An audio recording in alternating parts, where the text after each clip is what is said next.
good afternoon in the UK. It's 5 p.m. On Tuesday. This is What Comes Next Live, and my guest this week coming to us from Chicago. So my rough calculation means that's 11 a.m. Is Amber Naslund, or otherwise known as Amber Cadabra on Twitter for the last far too long for either of us to admit. Far too long. Far too long to admit. I think I got that like Twitter anniversary thing not long ago, and it was like 14 years, and I said to myself, like, that's as long as my daughter's been alive, which is a little so yeah, there you go.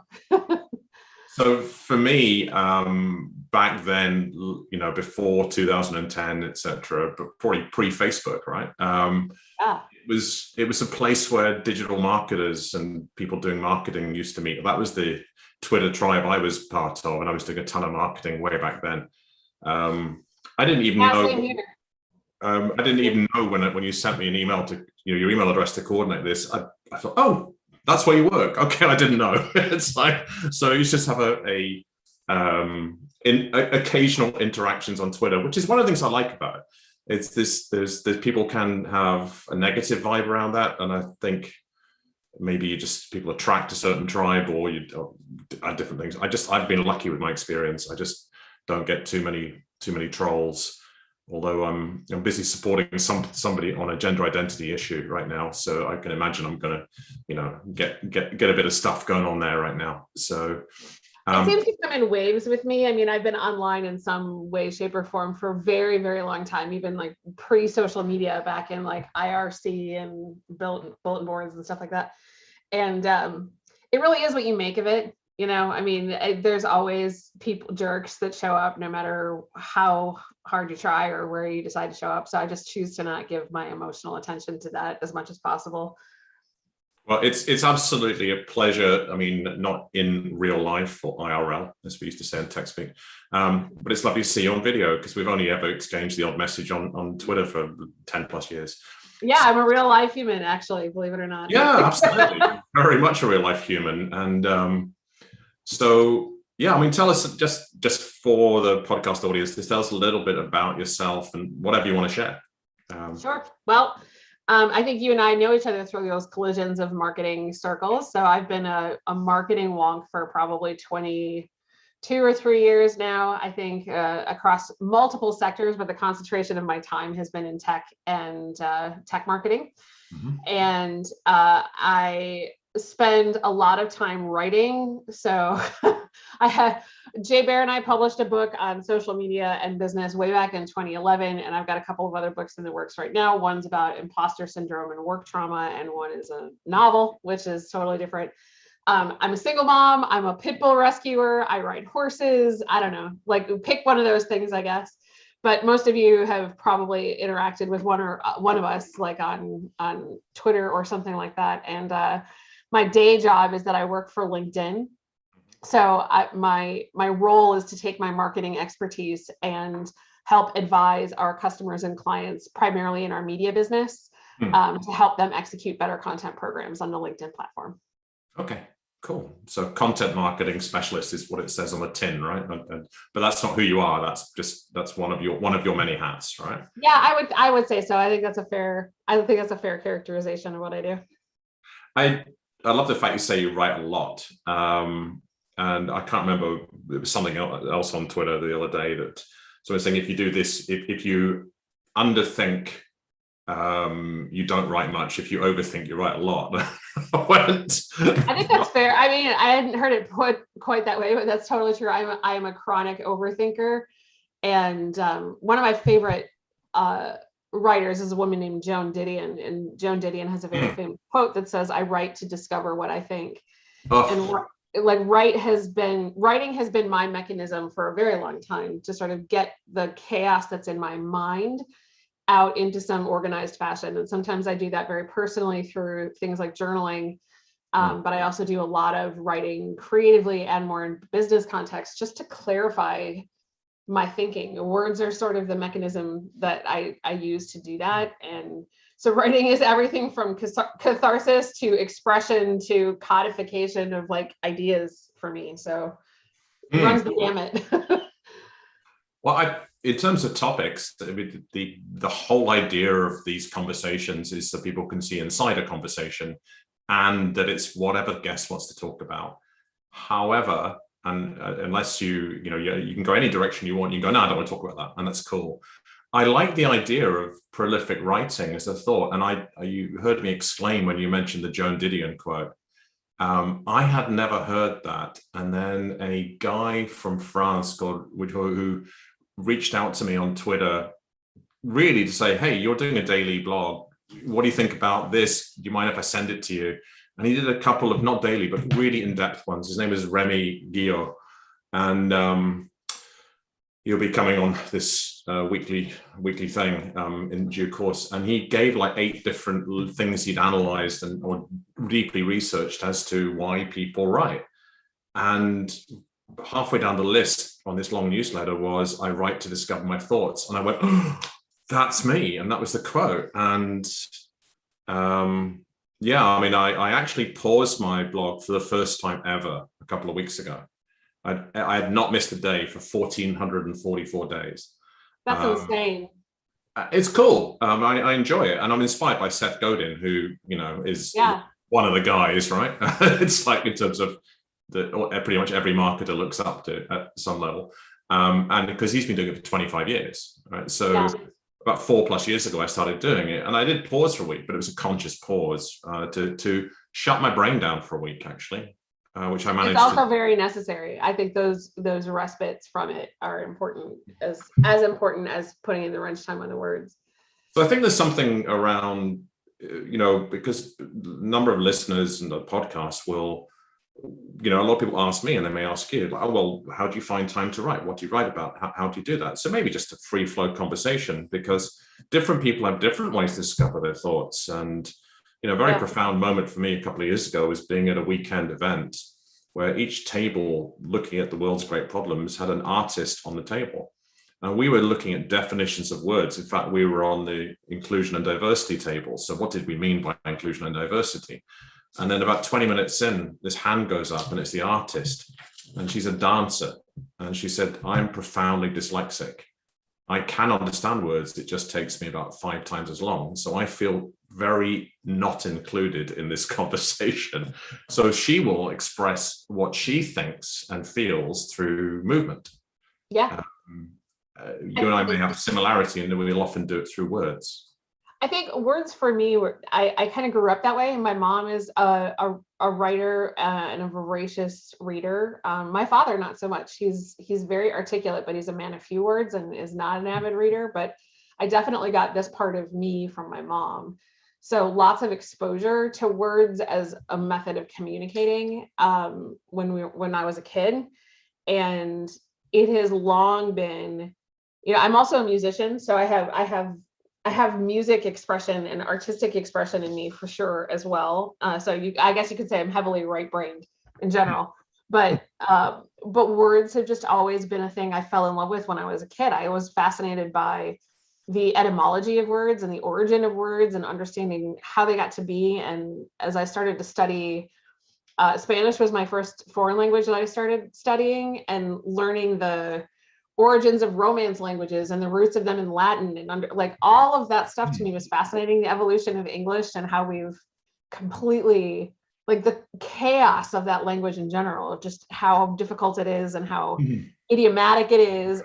Anyway, so loving words for me was always sort of a thing. And then as a kid, when my parents went through a divorce, I used journaling a lot to talk about what I was feeling, what I was thinking, and my therapist encouraged me to do that. And that just sort of stuck. I mean, even now as an adult in my 40s, as part of my therapeutic process with my therapist, I do a lot of journaling. And so writing to me is not writing with a capital W, where you sit down at the typewriter with your coffee and your tweed jacket and you're always doing something disciplined. For me, it's just the process of getting words out of my head and into another place. So sometimes that's a journal, sometimes that's the back of a napkin in an airport bar because some random thing pops in my head. I'm like, oh, I have to write that down. Sometimes it's something really expansive, like a book. but like my blog has, unlike you, my blog has been sorely neglected for a really long time. I used to do that with regularity. But to me, writing sometimes is as simple as an email. Like, how am I conveying this project or this need or this idea to my boss? So writing to me is just a behavior and a discipline. It's not necessarily a format of any one particular kind. So it's just something I do every day. Otherwise, the crush of thoughts and ideas in my head would have nowhere else to go. I'm literally writing that down. See, words. It's funny to me how oftentimes when I'm feeling very restless, and I struggle with anxiety disorder, so anxiousness is a thing that's kind of a struggle for me in general, and it really is putting verbal order to mental chaos for me, taking all of that like cacophony that's in my head. And sometimes, like, my sister and I have a pact that if I ever kick the bucket unexpectedly, she used to come into my house and burn all my journals, because if anybody were to read them, sometimes they're very articulate and sometimes they're utterly chaotic, very stream of consciousness, like just vomiting words out on paper. So the act of finding words for messy feelings and ideas is very therapeutic for me. And it may not be for everybody. I realize that for some people, writing is the hardest thing they do. So as a result, it actually is hard for me sometimes to recognize writing as one of my superpowers, because it feels like so endemic to who I am that I just don't know how to separate those things. But for other people, writing is torture. So I don't know. I guess it's like they say that writers write, and I don't know that I can help it. Yeah, I mean, what you said, there was a very short phrase that just landed for me. So I will be using this to write one of the daily blogs later this week. And the headline will be "Writing is a Behavior." Because that's what you said, is writing behavior is something I do. Otherwise, the crush of thoughts in my head would have nowhere else to go. Yeah, I mean, I talk about writing as a verb. It is an action. It's a thing that you do. And it doesn't, so often we characterize writing as the output. Like writing is this masterful thing that we do that results in, award-winning tomes of stuff. That's not how it is for me. Writing is it's a muscle. It's a thing that I exercise all the time because I need it to keep my brain organized. And sometimes it's very informal, and sometimes it is more formal. Like, pursuing something like a book is no small undertaking. Absolutely. But there's lots of shades of gray in between. So a lot of the people I talk to about writing are worried that they're not a writer because they don't meet some arbitrary checklist in their head of what it means to be a writer. Writers don't necessarily have to be published. Writers don't have to be using any one particular format. Just because you don't write every day doesn't mean you're not a writer. I mean, it's just like there's all these weird tropes that we've decided are qualifying gatekeeping things about being a writer. To me, the fundamental is if you are writing, you are a writer. Writing is a verb, it's an action, you said. I mean, I'll share, I don't think I've ever shared it quite this way publicly. So I have such an identification with what you're saying. About 4 years ago, I'm in my mid-50s. I'd never suffered any form of anxiety. If I had, it was very repressed. But I had a major episode of some personal events that were going on. And I was living on my own and in a new city. I didn't know anybody. And I did two things at the same time. One was I read Seth Godin celebrate that he'd done 22 years of writing every day. And I went, I'll do that. All right. And the other one was I bought Ryan Holiday's daily Stoic journal. And I started journaling twice a day. I'd never journaled. And, my own experience of anxiety was such that I've never felt anything as painful my whole life. And I've had some physical injuries and stuff. So getting through that, writing was absolutely incredible. Now, I never shared any of that detail with anybody other than a few people at the time, but people started to talk to me about, so you're writing every day. What's that all about? How long does it take to do a habit? And I went, okay, this habit thing, okay, so it takes 30 days to start forming a habit. And there was the Hemingway quote around, you sit at a typewriter and bleed, and kind of sometimes felt that way, but I was doing it to get myself out of bed in the morning, apart from anything else. Over time, the idea that you touched on about writers write, I said, I'm a writer, I write. But I was still at that point, maybe 100 to 200 days in, identifying it by the output. Yep.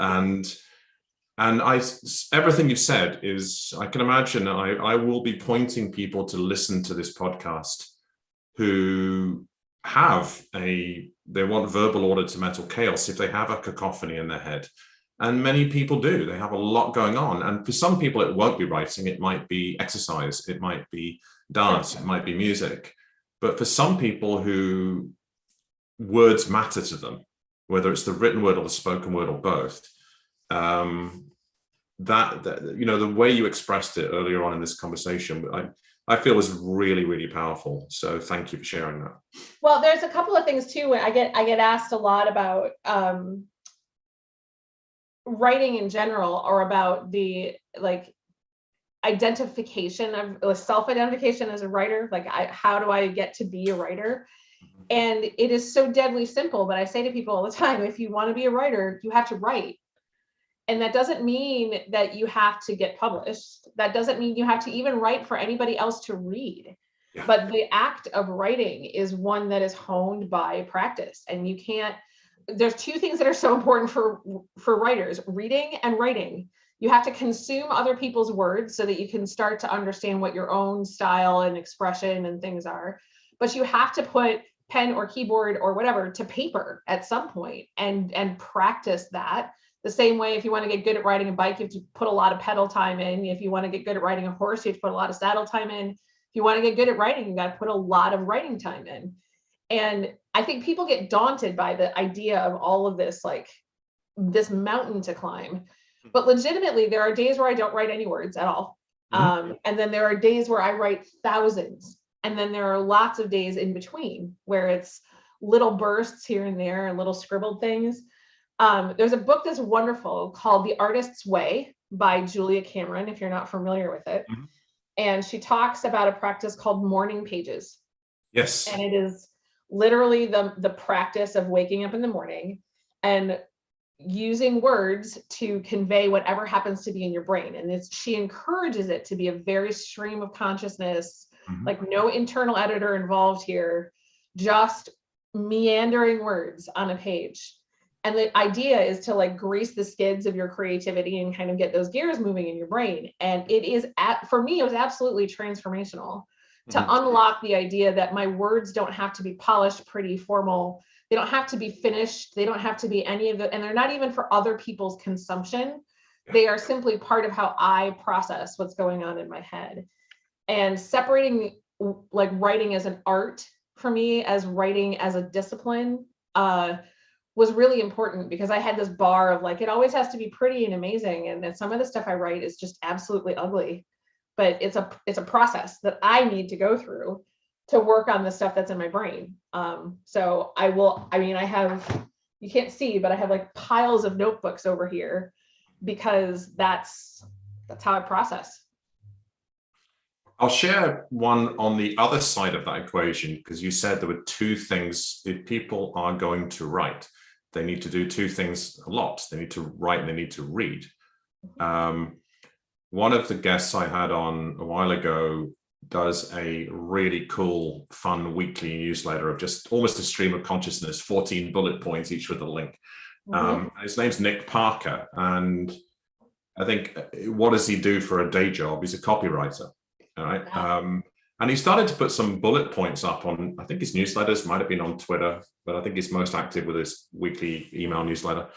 And he just published this little self-published book called On Reading. And I have a copy. And it changed my relationship to reading, because I used to be the guy who had hundreds of books and, electronic versions too, but I like real books. And I'd read a ton. Long form books, long sittings for hours on end. One of the things that, and I can't explain it, but over the last few years, I've not done that much. I think I spend at least an hour a day writing. No tweed jacket, as you mentioned, but I do sit at my keyboard and I boot up the WordPress and I go, what shall I write about today? And it flows. And sometimes it's 100 words, sometimes it's 1,000 words. Sometimes I do 4 in a day. Sometimes I do 1 a day late. But the reading was a problem. But his book On Reading by Nick Parker is great. And one of the several ones come to mind that often just a sentence on a page, those kind of books. And one was The Unit of Reading is a Chapter. I like that. Which I just adored. And another one was, various ideas. It's like, if in doubt, buy the book. Right? Yeah. I've got too many unread books. Just buy the book. Have piles of books. Have a pile by your bed, a pile on your coffee table, a pile in your office. Absolutely. I very much treat books as like, if I'm going to have a vice, there are many worse ones I can have than a pile of unread books. There's actually a Japanese word for that, which is and I'm not going to recall it. Maybe you can look it up for your listeners later, but it's the art of collecting a bunch of books that you don't read. It's just like the practice of collecting the books, whether you read them or not. And it really resonated with me because it also gave me permission to your point, sample a lot of books. Like I have one that I'm reading by my bedside. I have one that I'm reading on my Kindle. I have one that's in my bag at all times. So I kind of distribute my attention across a lot of different books. And I also have no compunction about putting down books that don't interest me. Like the idea that we have to finish every book that we start is ridiculous. Like there's only so many hours in the day. And if I don't find the topic interesting or the writer interesting or the story interesting, like why would I torture myself sitting there reading the thing? But it also teaches me a little bit about the kind of writer I don't want to be. So when I read things that I don't enjoy, I sometimes ask myself, like, why did I not enjoy that? What about it was not working for me? So that helps me kind of shape my own writing style and execution. That's a really interesting point. If people are considering writing a book at some point, what do they like reading? What don't they like reading? And, you are going to tend to mold your audience towards yourself. And when I started as a coach about a dozen years ago, and I moved out of a role in sort of marketing and other such things into coaching and leadership work, I was devouring every book under the sun and I'd read them all the way through. What did I find with most of them, like most business books? Once you've got the core idea, you can put the book down. Yep. It's like, but one book I reference quite a lot in these conversations is a book I did read all the way through really easily last year. There's an author called David Bodanis, and he wrote a book called The Art of Fairness. And really, there were 3 tenets that he had around what does it take to be a leader who is fair. But the question he posed was, do you have to be fair to succeed?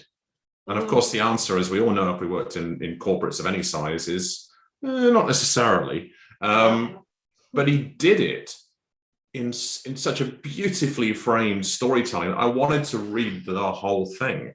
And what he did is he compared Roosevelt, right, FDR, to effectively his counterpart, which is Goebbels. Oh, right? How interesting. Through their whole life stories and from a different lens of how did their behavior towards other people impact their, in quotes, success. So I absolutely devoured it because of the storytelling. So I'm a storyteller. So and I do a lot of work verbally with people, and I'll tell a story to make a point. I might ramble on a bit, but I'll tell a story to make a point. But I think it's your point is just landing for me around, working out how you like to read and consume other writers' work will necessarily inform the type of writer you're going to be, because it takes a huge, I've got a book in me, but I don't have the strong enough desire to get the message out to people in book form to go through the rigorous process. And you have been published. As anybody who's written a book can tell you, it's 20% writing the book and 80% marketing the book. If you ever want anybody to buy it or read it, that is. So, the mountain of writing a book isn't just the writing, it's the getting the book, birthing the book into the world is exponentially more difficult than writing the thing. But when it comes to like reading, and I should also say, like, it is perfectly legitimate if you are not a person who enjoys reading books, but you like listening to books, consuming the book, whatever. Like if you're an audio file, like by all means do it that way. I don't personally care for audiobooks, But there's this weird culture of like, you're not really reading if you're listening to an audiobook. And I call BS on that. Like, no, absolutely not. You're consuming the story and the information one way or the other. So it's perfectly valid. But for me, reading is as much an exploration of the craft of writing as it is sometimes reading the story. So I'm one of those nerds who I'm not just reading a book. Sometimes I'm analyzing the way the story is told, whether that's a book that I'm reading for business purposes or a novel I'm reading for enjoyment. And I read a ton of fiction stuff just for fun. And a lot of it is like cheesy, beachy read stuff. Like I read like plenty of very light reading, just because I want to turn my brain off. But even then, I'm still taking note of like turns of phrase or the way somebody structured a character, or thinking about how that story arc, journeyed us through something. I mean, I'm always like present in that stuff. And I feel like a little bit, maybe I'm a weirdo, but. Well, you said some, I wasn't nerd, but you used some term at the beginning about marketing, like, about like being really deep into it. But I think it much more applies to you and the written word.